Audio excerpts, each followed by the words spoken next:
Hello guys, in this video I'm going to show you how to enable the shared insights notifications on the Enki-Learn to Code application.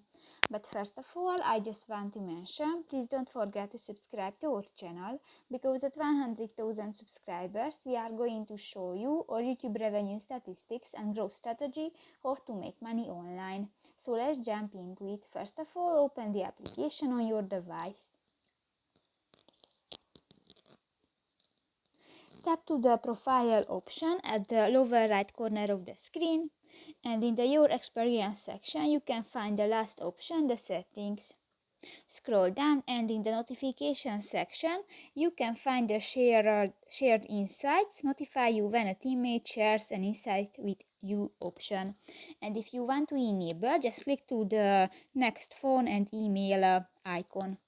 So that's pretty much it for this video, guys. See you in the next one. Bye bye.